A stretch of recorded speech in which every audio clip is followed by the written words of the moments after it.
Els Pirineus des de l'aire. En el capítol d'avui, l'alta muntanya del Pirineu axial es farà present i amb ella els primers pics que superen els 3.000 metres.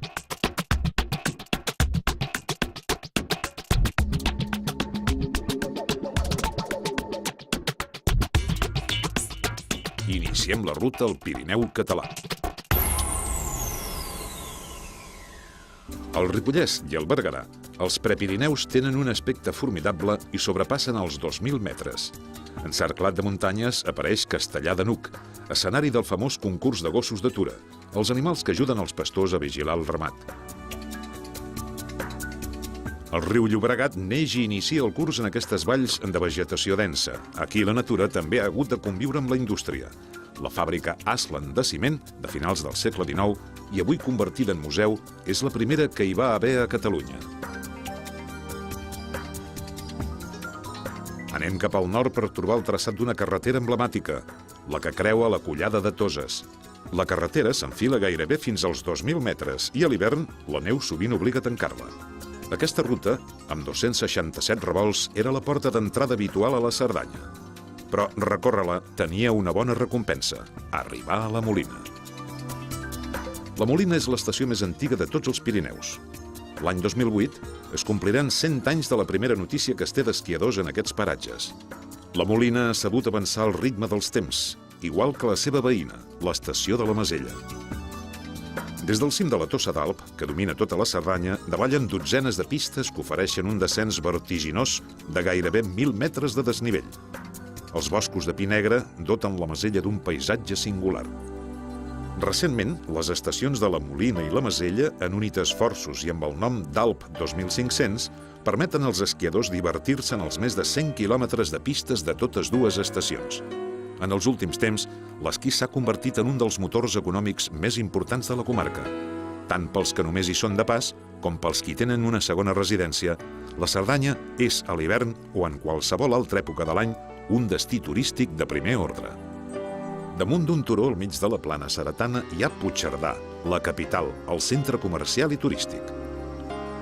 Un campanar gòtic i el llac artificial, un dels indrets predilectes dels visitants, són dos vestigis de la història medieval d'aquesta població gairebé mil·lenària. Al voltant del llac s'hi troben algunes viles construïdes a finals del segle XIX i principis del XX, quan la Cerdanya es va convertir en un dels llocs preferits de l'alta burgesia catalana per estiuejar-hi. Llívia, coneguda ja pels romans, és un cas ben atípic. Tot i que se situa totalment a dins de França, pertany a Catalunya. Com que tenia el títol de vila, no va passar a domini francès després del Tractat dels Pirineus de 1659. A Llívia hi ha un tresor històric, una de les farmàcies més antigues d'Europa, documentada ja al segle XVI. Dalt d'un turó, les restes del castell medieval continuen sent testimonis de la vida i la història de la Cerdanya. Aquesta comarca pirinenca està habitada des de la prehistòria. El nom prové de la tribu ibera dels ceretans, que es va establir en aquest territori durant molt de temps. L'estany de Mauniu conserva la bellesa que també devia meravellar els antics pobladors d'aquestes terres.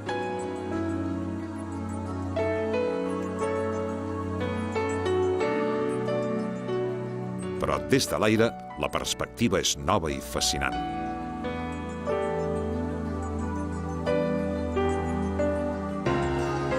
El dia s'està ennuvolant i les ombres juguen a recórrer la serralada, però no sembla que amenaci tempesta. Des de l'estany de Mauniu, una caminada de 3 hores sense complicacions tècniques permet ascendir al Puig Pedrós, un dels cims més alts de la Cerdanya. Per l'aire, el trajecte és molt més curt i, naturalment, molt més descansat. El dia continua tapat i els núvols segueixen jugant a amagar-nos els rajos de sol que intenten escolar-se. Amb aquesta llum fosca, el Circ dels Engorgs, un conjunt de muntanyes que superen els 2.800 metres, ens ofereix una panoràmica inquietant, gairebé atemoridora.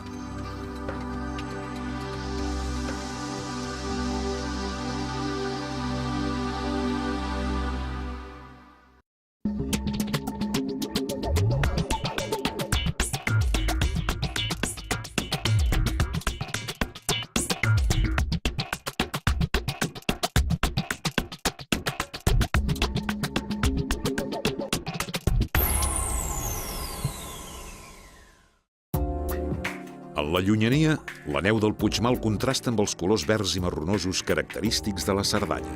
Som als boscos de Lles de Cerdanya, que acullen la sortida d'una competició d'esquí de fons molt popular, la Marxa Pirineus. La cursa ressegueix el traçat de l'anomenada autopista, un recorregut que, vorejant els 2.000 metres d'altura i entre boscos de pi negre, uneix les estacions de Lles i d'Arànser per les muntanyes que tanquen la Cerdanya pel nord-oest. L'esquí de fons guanya aficionats nous cada any. Nascut als països nòrdics per necessitat, aquest esport és una manera nova de delectar-se amb els paisatges hivernals als Pirineus.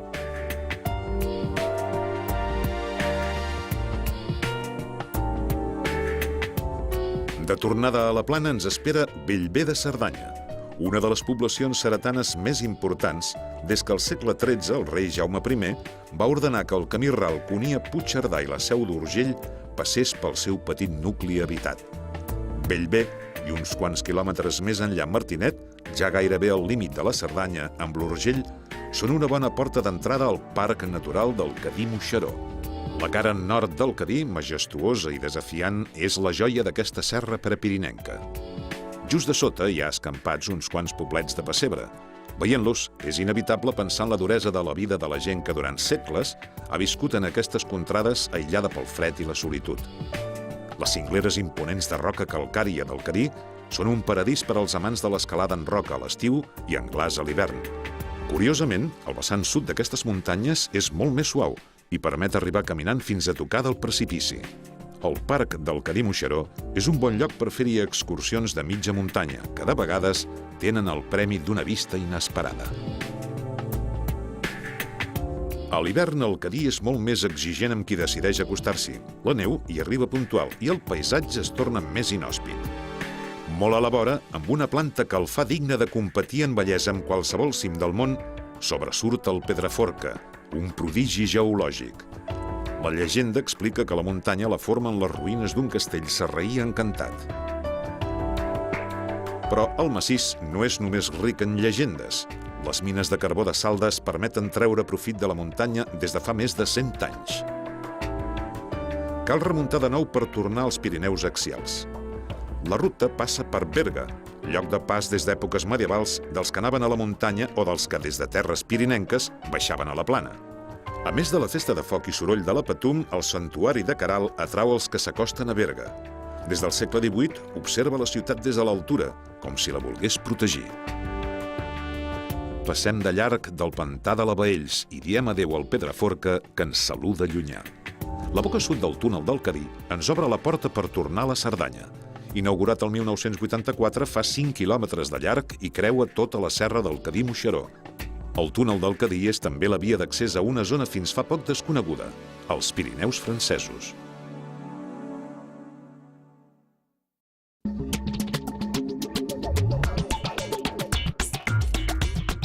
Des de l'aire, les úniques línies que es veuen són les dels núvols i les de les carenes, però segons el mapa, ara som a dins de França.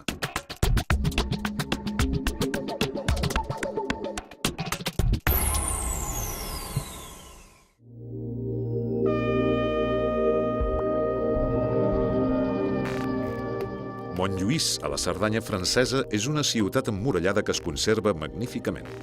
La fortificació va ser construïda el 1679 per Lluís XIV per raons estratègiques. Molt a la vora hi ha una construcció molt més moderna, el forn solar d'Odelló, el més gran del món. Font-romeu és un lloc tradicional d'estiueig. L'altura i l'aire pur han fet d'aquesta estació de muntanya un lloc molt visitat per curar problemes respiratoris. Però avui, el nom de Font-romeu va associat sobretot a l'esquí. És una estació de grans dimensions. A més, disposa de 500 canons de neu artificial que garanteixen que cada hivern s'hi pugui esquiar. La comarca del Capcir, a la Catalunya Nord, és plena d'estacions d'esquí. Molts esquiadors catalans i andorrans les han descobert en els últims anys i les freqüenten. Com a màxim, totes es troben a uns 50 quilòmetres de la Cerdanya o d'Andorra i, per tant, són molt accessibles. A més, per l'orientació geogràfica que tenen, la neu hi acostuma a caure amb abundància. Es beneficien de les llevantades i també d'alguns fronts atlàntics que arriben fins a aquestes muntanyes i hi descarreguen nevades contundents. En els últims temps, les estacions d'esquí han comportat una reactivació econòmica magnífica de la comarca. En els últims 100 anys, el Capcir ha perdut fins al 70% de la població, que ha hagut d'abandonar casa seva per provar de guanyar-se la vida en altres llocs. Fins fa molt poc, l'economia de la zona era bàsicament agrícola. Avui, la millora de les comunicacions, sobretot amb els túnels del Cadí i de Pimoreng, ha permès l'arribada d'una allau de visitants. Ens endinsem una mica més per territori francès i és hora de canviar la neu pel verd del país dels càtars. L'actual departament de l'Ariège, l'Occitània catalana medieval, va ser el paisatge on van viure els càtars entre els segles X i XIV. Montsegur va ser un dels últims reductes del catarisme, una creença d'estricta moral que criticava la doctrina oficial catòlica i el sistema feudal vigents. L'Església, que els va considerar heretges, els va perseguir durant segles fins que en va aconseguir l'eliminació. Les restes del catarisme són avui ben visibles a moltes poblacions, com el castell de Foix, que encara avui domina la vila amb la insolència que li va donar haver sobreviscut a 1000 anys d'història. Molts càtars es van refugiar a Catalunya. Els que no fugien sovint s'havien d'amagar on fos per evitar ser anihilats. Aquesta regió és plena de coves fortificades, situades en punts estratègics des d'on es podia controlar perfectament l'arribada del perill. Començava una història i un mite que ha arribat fins als nostres dies. De nou cal pujar. És hora de tornar-se a calçar els esquís i aprofitar els descensos que ofereixen les pistes d'Ax. En temps dels càtars, i de fet fins fa molt poc, la neu era sinònim de duresa, aïllament i dificultats. Avui, la neu és un regal pels que en viuen i pels qui volen divertir-s'hi. Els cims de l'horitzó sembla que reclamin la nostra atenció. És qüestió d'acostar-s'hi, perquè les panoràmiques són espectaculars. La dent d'Orlú, una piràmide gairebé perfecta, un queixal que assenyala imponent cap al cel, és el territori somiat pels escaladors de l'alta muntanya. Conquerir-la, desafiant els estimballs que amenacen pels quatre costats, ha de ser una experiència memorable.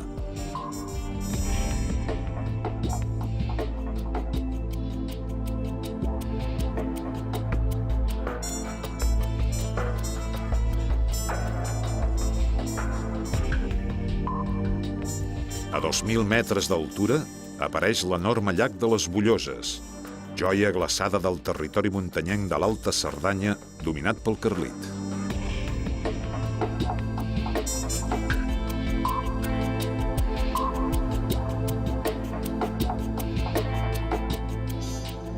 A l'estiu, el paisatge de les Bulloses canvia el blanc pel verd, la neu per les pastures i rep moltes més visites. Només a molta altura queden algunes petites pales nevades. Els llacs han desfet la capa de glaç. És el cicle etern de la natura i el clima. Despullat de neu, el Puigperic continua fent amb solemnitat el paper de lloctinent del gegant Carlit. Més enllà la vista es perd en un infinit de muntanyes abruptes. Són muntanyes potser sense anomenada, que potser passen mesos o anys sense que ningú les trepitgi. Als peus del Puigperic, els estanys de Camporells són ja un terreny més amable, un lloc ideal per observar la natura en estat pur, per deixar escolar les hores captivat pel paisatge. Però és hora de girar cua i deixar l'alta muntanya enrere. La plana de la Cerdanya ens espera. L'estació de tren de la Tor de Querol, porta d'entrada ferroviària cap a França, ens dona la benvinguda. Després de veure des de l'aire la Cerdanya catalana i la francesa, la Serra del Cadí i el País dels Càtars, és hora de conèixer un altre paisatge pirinenc extraordinari. Un paisatge on l'home i la força de la natura es donen la mà des de fa molts segles. Posem rumb cap a Andorra, el país dels Pirineus.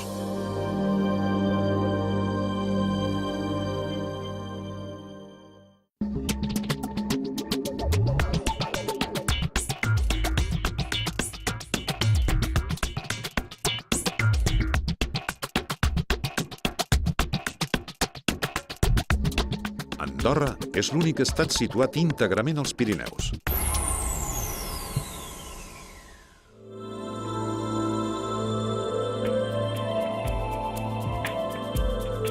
Des de l'aire, es divisa clarament com aquest petit país s'estén per 3 valls estretes que s'obren camí a banda i banda de muntanyes de més de 2.500 metres d'alçària.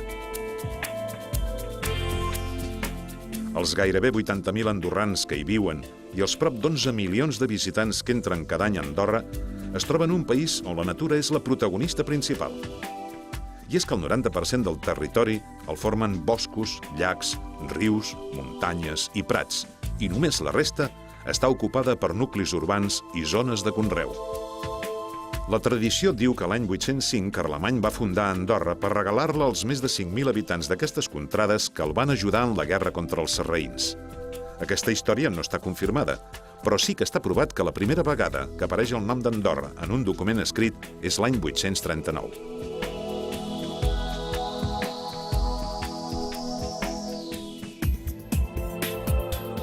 A l'edat mitjana, Andorra es va convertir en un principat després de l'acord a què van arribar el bisbe d'Urgell i el comte de Foix, que se'n van repartir la cosobirania.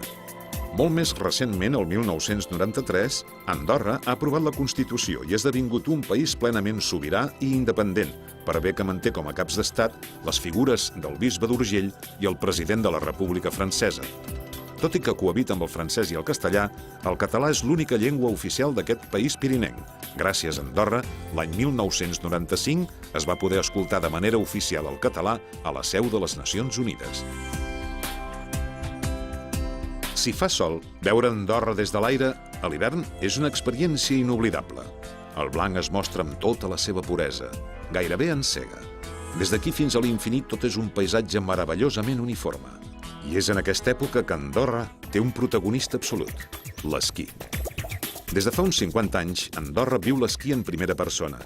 Té més de 3.000 hectàrees d'àrea d'esquí amb gairebé 300 quilòmetres de pistes que llisquen enmig de paisatges d'una bellesa captivadora. Les 177 pistes ofereixen dificultats per a esquiadors de tots els nivells i un munt d'activitats hivernals més.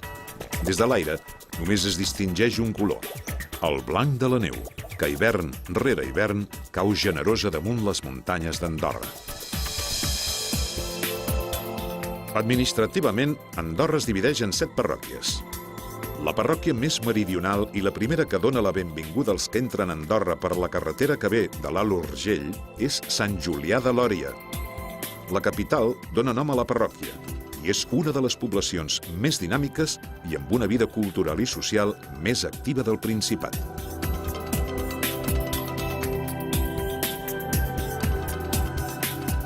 Els llogarets que envolten Sant Julià ofereixen als visitants una natura exuberant, en uns paisatges on també es nota la mà de l'home. Els petits nuclis habitats han conservat el regust tradicional.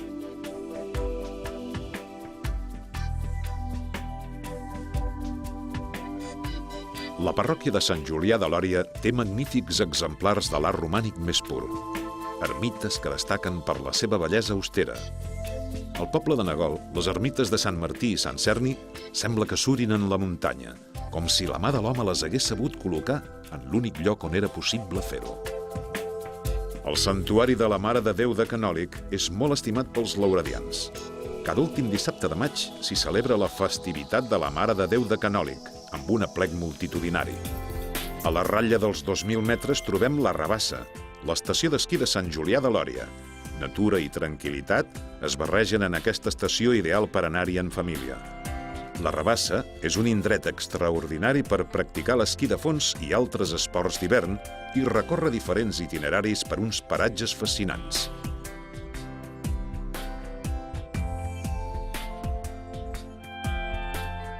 Molt a prop, cal admirar també l'església de Santa Coloma, una de les més conegudes d'Andorra i inconfusible pel campanar circular. Una mica més cap al nord, arribem a la capital del Principat, Andorra la Vella. Amb més de 20.000 habitants, Andorra la Vella és el centre administratiu, polític i comercial del país dels Pirineus. Aquí hi ha la Casa de la Vall, la seu del Parlament andorrà, i l'església parroquial de Sant Esteve, que conserva l'absis i el campanar romànics del segle XI. Andorra es coneix com el país dels Pirineus, un nom encertat, perquè miris on miris i siguis on siguis, la muntanya és la gran protagonista, per bé que l'home sovint ha sabut adaptar-s'hi i treure'n profit. A Escaldes-Engordany és on conflueixen la Valira del Nord i la Valira d'Orient per convertir-se en un sol riu. El nom d'Escaldes vol dir que hi ha aigües calentes. Avui les aigües termals d'Escaldes-Engordany són un dels grans reclams turístics andorrans, amb el centre de Caldea com a referent. Molt a la vora hi trobem l'església de Sant Miquel d'Engolasters, situada a 1.500 metres d'altura i que és una mostra esplèndida d'ermita preromànica amb un campanar que fa 17 metres d'alçària.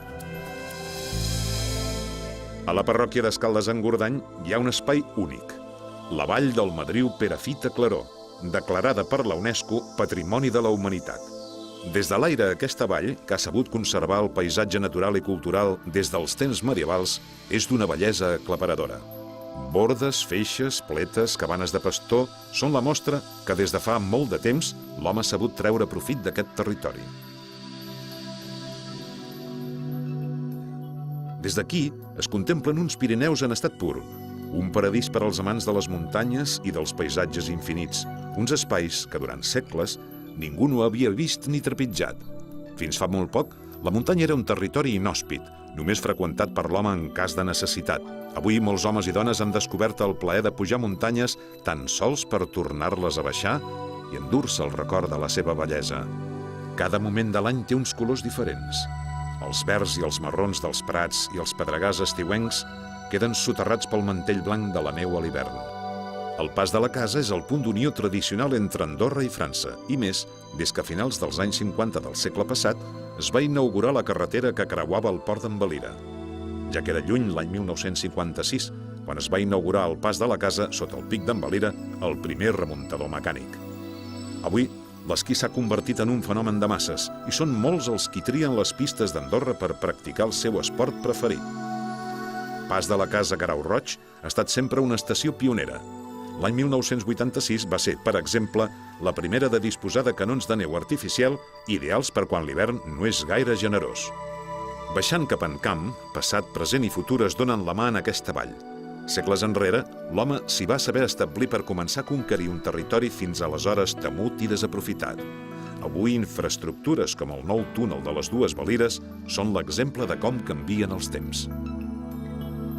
La parròquia d'Encamp ocupa el centre geogràfic d'Andorra. El conjunt de Sant Romà de les Bons, dalt d'un turó, té una bona vista sobre el territori de la parròquia. Molt a prop, però ja en una altra parròquia, la de Canillo, veiem un altre temple, el Santuari de la Mare de Déu de Meritxell, patrona d'Andorra. Un incendi va destruir l'església romànica l'any 1972. A tocar d'aquest indret primitiu, l'arquitecte Ricard Bofill hi va construir el santuari. Aquesta arquitectura rabiosament moderna que s'integra en el paisatge s'ha convertit en tot un símbol per als andorrans. La parròquia de Canillo conserva diversos privilegis protocolaris i és la seu d'espais tan emblemàtics com el famós Palau de Gel, de dimensions olímpiques. Andorra és un país esquitxat de romànic, un estil arquitectònic auster, poc pretensiós, modest, que retrata a la perfecció com era la gent que vivia als Pirineus en l'època medieval. Les muntanyes de Soldeu tenen el privilegi d'haver vist el que diuen que va ser el primer esquiador d'Andorra.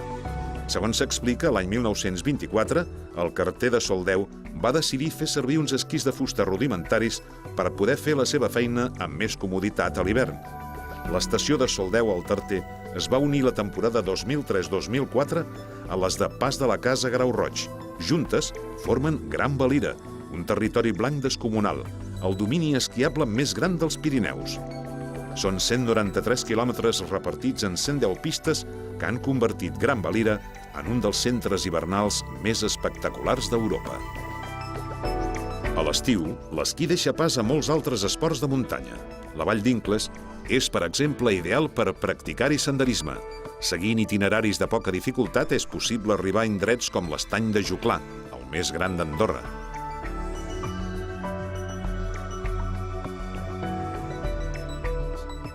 Ara, cal dirigir-se cap a una altra parròquia, Ordino. La parròquia, la tercera més grossa del país, ressegueix la conca de la Valira del Nord. Habitada des de temps immemorials, Ordino s'ha considerat històricament un dels motors industrials d'Andorra. Fins a finals del segle XIX, les fargues abundaven en aquesta parròquia. Avui, escultures com les dels homes de ferro recorden que ja fa un temps els habitants d'aquestes contrades pirinenques es van guanyar la vida treballant aquest metall.